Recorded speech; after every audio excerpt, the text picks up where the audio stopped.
When I received this particular handheld, I had no idea that it would become my most used device of 2023. That's a pretty big statement for me to make, but it's absolutely true. And the handheld in question is the ABXYlute 1. And this is an interesting device that runs parallel to other devices on the market, rather than competing directly against them. And that's because the ABXYlute 1 has been designed from the ground up to be a streaming-only handheld. And before we get into what exactly that means and what it means for this device in particular, let's go over the specifications. At the absolute forefront of this device is a 7-inch 1920 by 1080 16 by 9 60Hz display. It has an MT-A365 CPU with 4GB of LPDDR4 RAM, and we're going to get back to this CPU in just a second, so bear with me. It also has a humongous 5200 mAh battery and up to 15-watt charging. It comes in a choice of 32GB or 64GB of onboard storage and has a microSD card slot too. It has genuine front-facing dual speakers, dual microphones, it also has a headphone jack, and of course Bluetooth, and Wi-Fi. And this is 2T2R MU-MIMO WiFi.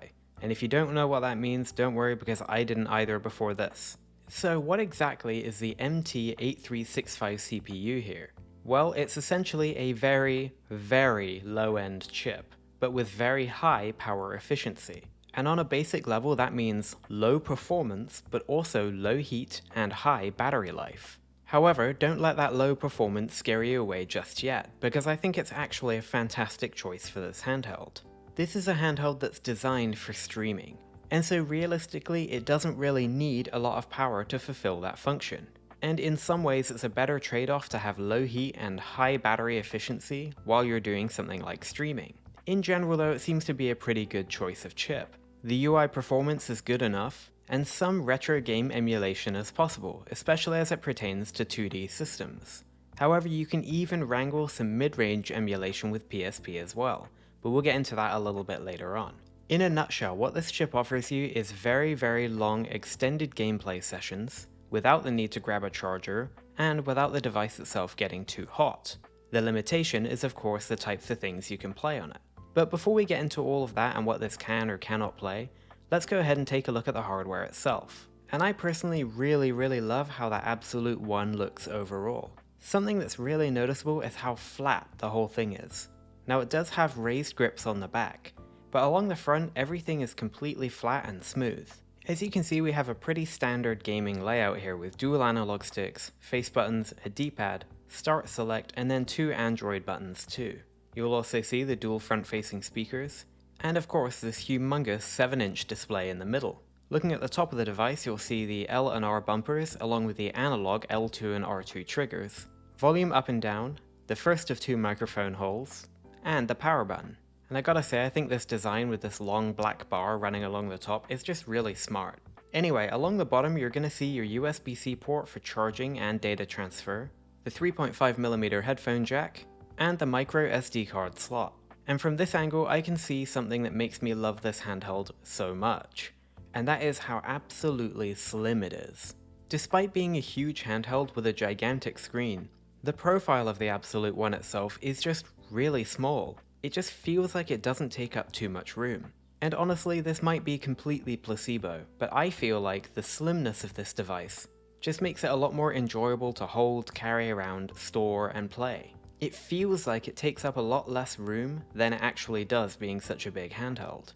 On the back you're going to see this distinctive grip design that has a lot of character. There's a kind of textured pattern on the inside of the grips, but the outsides are completely smooth. Strangely, they have quite a sharp edge.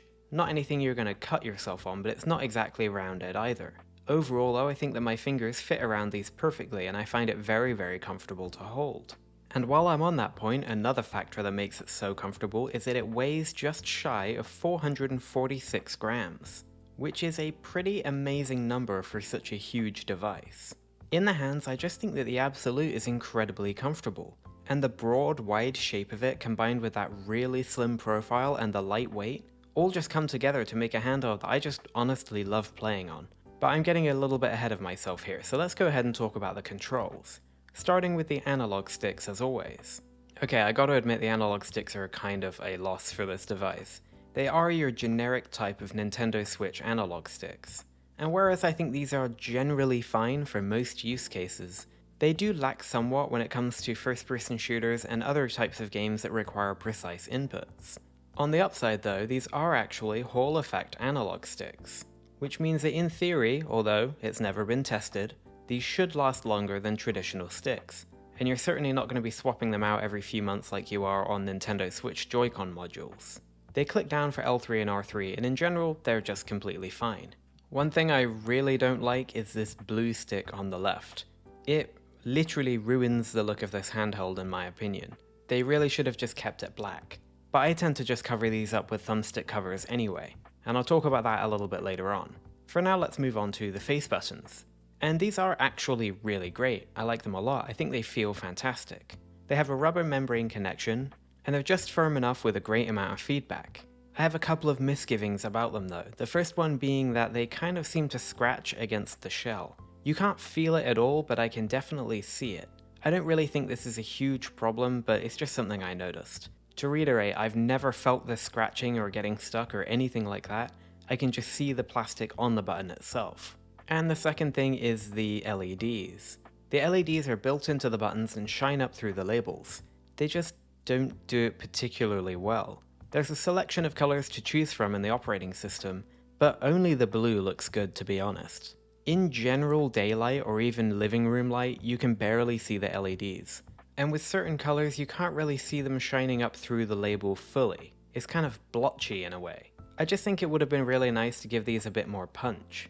It would have given the device a bit more character rather than feeling a bit like an afterthought. Something I do like about them though is that they are actually the charging indicator. So when you plug this in to power, these are going to glow red while it's charging, and then they'll glow white or bluish when it's done. And I find that to be just a really nice touch. Anyway, time to move on to the weird D-pad. Now, I am usually really specific about D-pads, and I usually don't like them very much in any case. But this one, as strange as it is, I don't really have an issue with it. I quite like it actually. It appears to be a completely original design and shape, which I find kind of ironic given the Nintendo Switch analog sticks. But it's broad and flat and just kind of strange. There's not really much feedback when you push down a direction, and it doesn't really tilt or pivot. And yet I find it just completely fine. I think how big it is combined with how soft it is to press just makes it kind of a non-issue.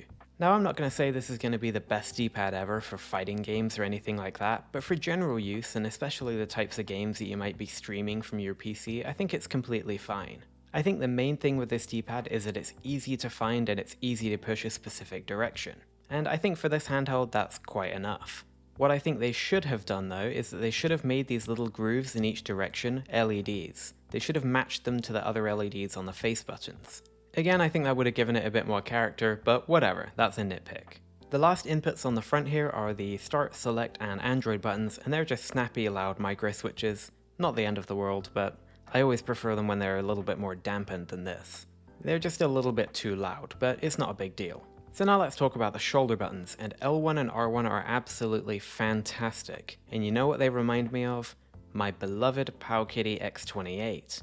That's right, these have a similar downward tilt that actually tilts towards the shape of your finger. It makes it incredibly comfortable to hold your fingers on, and incredibly easy to push them down as well.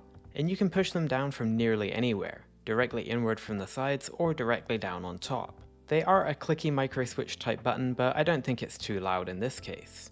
I think this downward tilt is my favorite style of shoulder button. I think it feels absolutely fantastic, and I'd love to see it here. I also like how so much of the button itself is exposed from the front. It just adds to the overall look and character of this device. The L2 and R2 triggers are fully analog and Hall sensors. And in general, I think they're really nice. They do have a little bit of a plasticky clack when you push them all the way down, but it hasn't bothered me at all. And their large size, combined with the pretty much perfect amount of travel, means that you get really precise and easy to use inputs. Huge fan of these shoulders, I think ABXYlute knocked them out of the park. So now let's talk a little bit about the operating system. What you get here is Android, but out of the box you're not going to be jumped into a familiar Android operating system. You'll have the familiar setup with Google Play and all of that if you want it, and then you'll be jumped into this kind of gaming interface. And actually, I'm a big fan of this. If you want an uncomplicated device that just kind of works out of the box, this is pretty much perfect. You get a pretty snappy, pretty clean looking operating system with all the settings that you need, as well as an onboard method to install other streaming apps. Although, to be frank, these usually just link to Google Play. I actually opted not to sign into Google Play on this device because I didn't really see the need to, given that I was mostly going to be streaming from Moonlight and I can sideload it. Anyway, if you don't like this interface, you can actually go into tablet mode, which is a standard Android operating system. The setting to do so is weirdly hidden though, but once you get it, it's fine. And I think this works fine as well. The chip here keeps up with the operating system with no problem, even though it's fairly low powered. Also, I was really surprised and happy to see that I've gotten several system updates on this device since I've gotten it. In just a couple months, I've had maybe 2 or 3 updates, which is pretty amazing. And it feels like ABXYlute really are doing their best to support this device. Something kind of interesting with the operating system from the get-go is they have this system that blocks background processes, obviously to keep the performance up on such a low-powered chip. But what it means is that if you open one app, it will completely close the ones that are in the background. You can disable this, but I wouldn't really recommend it. I think with this feature enabled, it just keeps the device snappy no matter what you're doing. Now I do have one kind of tinfoil hat thing about this operating system, which is when you first set it up, you have to agree to a Tencent privacy policy. Now it seems like Tencent had a lot to do with the production of this device, or at least something to do with it. I just really don't want to sign over my privacy to Tencent, and I would not do that if I could help it. In fact, that was actually the first reason I decided to just not sign into Google Play and just do everything locally and sideload everything instead. But maybe that's just me being a conspiracy theorist. Whatever. Operating system, overall, thumbs up, works great. Oh, and as I'm recording this, I just remembered, you can't actually change the LED color from the Android operating system. You have to be in the gaming interface, which is kind of a bummer, but whatever, it's fine. So, it's finally time to talk about gaming on the ABXYlute One. And this is a device focused on streaming. So what that means is that you're not going to be playing games directly on this device, at least not for the most part. You're going to need another device such as a home PC that you will then stream to the ABXYlute One. The only power really required for that is to display the image and send the controls. That's basically it. What's much more important than performance in this case is Wi-Fi. And that brings us to the MU-MIMO Wi-Fi that this device has. Now I do think it's a shame that the ABXYlute One doesn't support Wi-Fi 6. And actually I think it's kind of surprising that it doesn't even. But at the very least the MU-MIMO Wi-Fi does improve things a bit. What this means is that basically this handheld can have 2 simultaneous streams or connections to your router, which in theory will give you a faster or at least more stable connection. And I have definitely noticed with this device that the connection to the Wi-Fi is extremely strong, and I rarely have any issues with streaming from my local PC. However, I don't really want to sugarcoat it too much. For a streaming device, it should really have Wi-Fi 6, but it hasn't been a deal breaker for me so far. My primary use for this device has been streaming from my desktop PC, and I have found it to be an incredibly enjoyable experience. And to be perfectly frank, that entirely comes down to the 7-inch screen. It is a fantastic display with great vibrant colors, great viewing angles, and it's just a really good screen overall. And using this size of screen kind of makes me never want to go back to something smaller. The biggest problem when you play PC games on a small screen is usually the user interface being too small to see. This is especially true in one of my favorite games, Dragon Quest Builders 2. There is so much going on screen with this game that having it on a small screen is really not ideal. And just jumping from the Odin 2 6-inch display up to the ABXYlute 7-inch display makes a world of difference. It just makes the game easier to play, makes the user interface easier to see, and is overall just a much more enjoyable time. And you know, Dragon Quest Builders 2 is kind of a casual game. It's not something I really want to be sat at my PC 2 or 3 feet away from the screen playing. And so taking this game from my PC monitor onto the ABXYlute and playing it anywhere in my home is just a really amazing experience. And it also feels like it's not a compromised experience either. Another game I've been playing quite a lot is Monster Hunter World. And this game has so much going on all the time everywhere. In my opinion, it's just unplayable on a smaller screen. I even tried to play it a little bit on the AYN Loki, but it's just too small with all the text on screen, all the jungle-like nature around you, giant monsters jumping up everywhere. it just doesn't work tremendously well. All that otherwise beautiful detail just gets kind of crushed down into something that's too small to see. But bringing it over to a screen that's just 1 inch bigger makes a world of difference. Haha.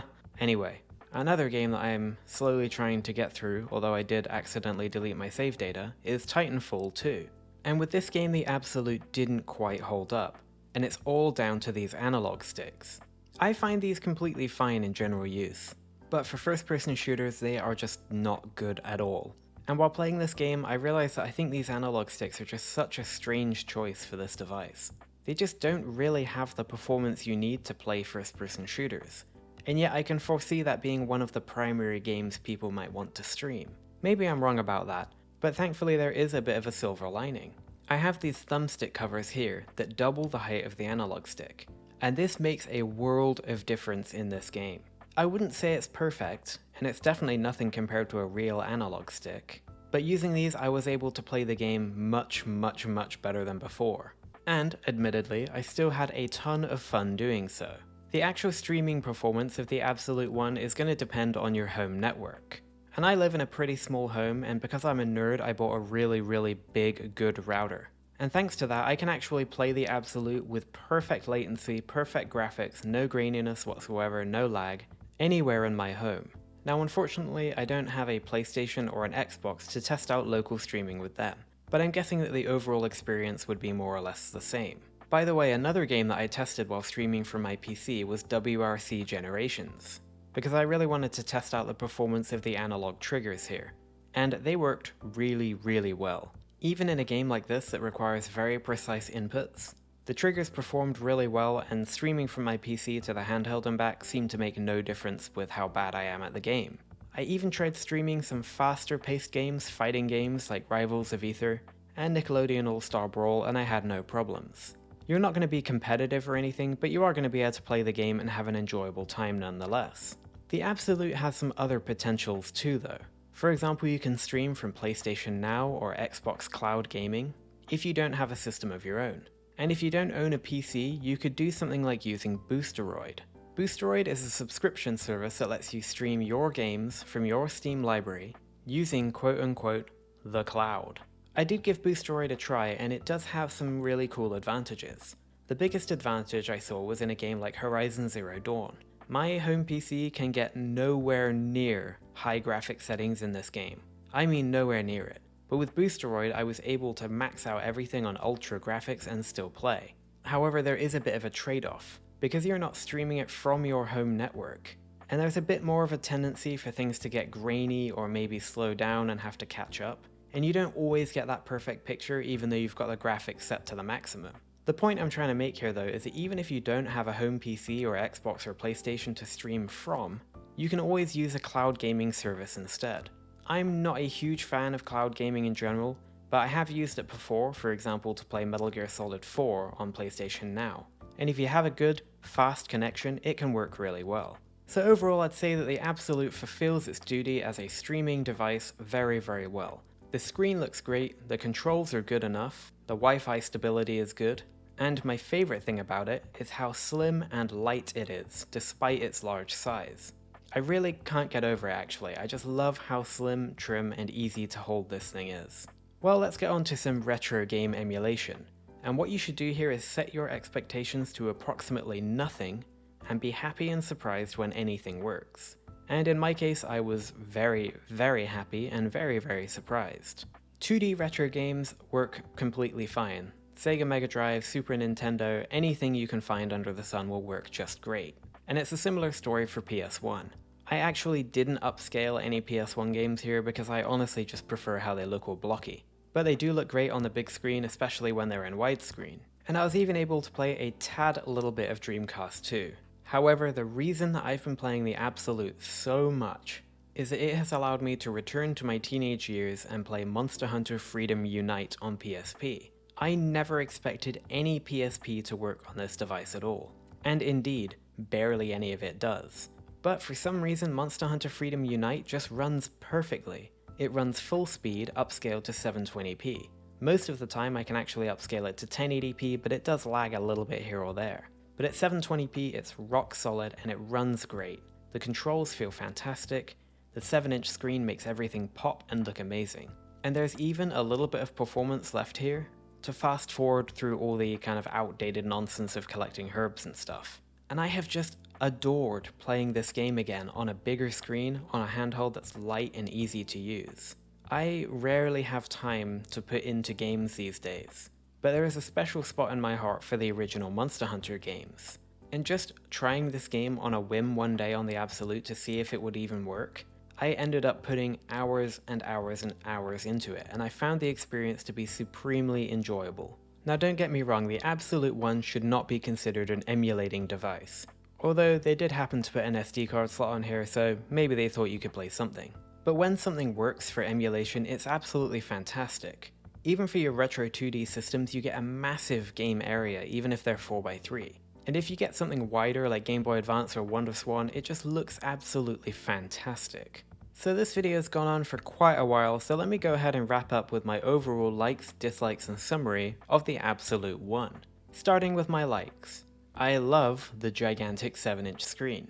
It's the only Android device I have that has a 7-inch display, and I think it's really, really good. If a more powerful Android-based device with a 7-inch screen came out, I would be all over it. I know the G Cloud exists, but we'll talk about that another time. I really like how slim and light and just easy to hold this device is. Everything about the design just seems to be really well done.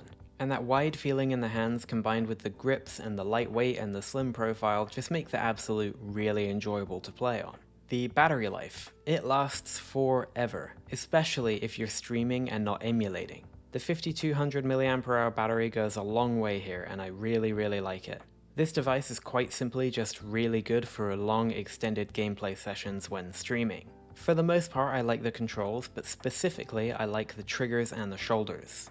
They are really, really nice.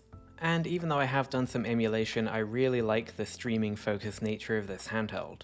It's just a bit different, and it makes the expectations a little different, and it makes the whole thing just a bit more enjoyable. For me at least, making a video about it. And I like that this device kind of surprised me with its PSP performance on my favorite game. The fact that it worked so well that I just didn't stop playing and this became one of my most played devices is really shocking.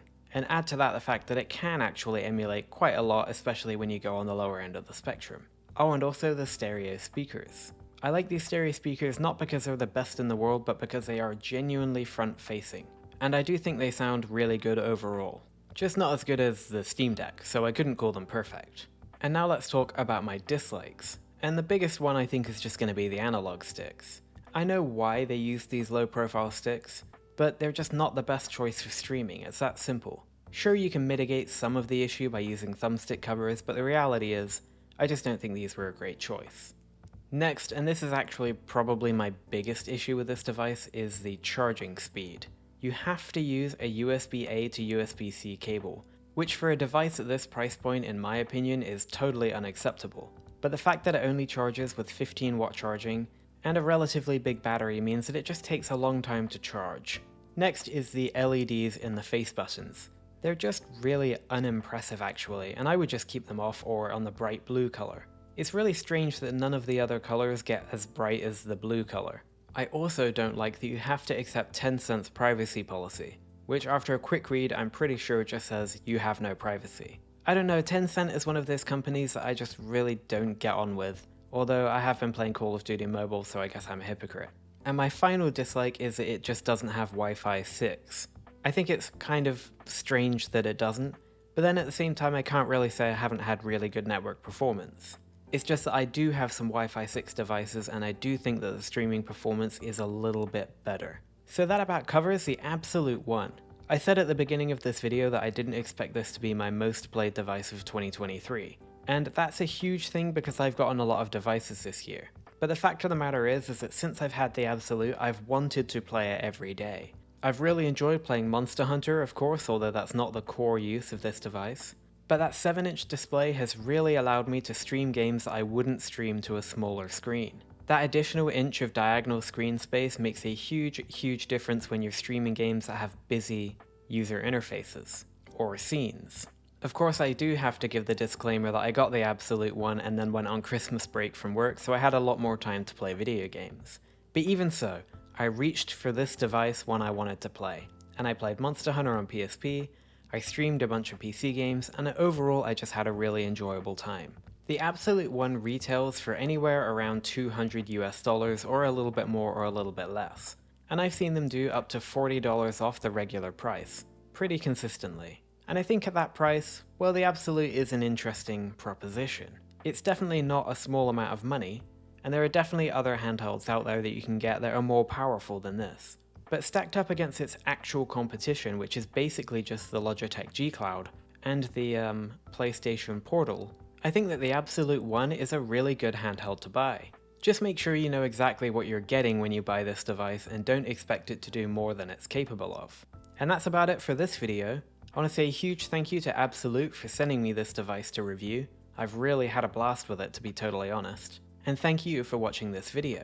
If you've enjoyed it, please go ahead and leave a like on the video and subscribe to RetroBreeze for more upcoming content. Also, be sure to leave a comment letting me know what you think about this device and whether you have one. I think this is one I'm going to keep in my rotation for quite a long time. Anyway, that's this one done. Thank you very much for watching RetroBreeze, and I look forward to seeing you again next time.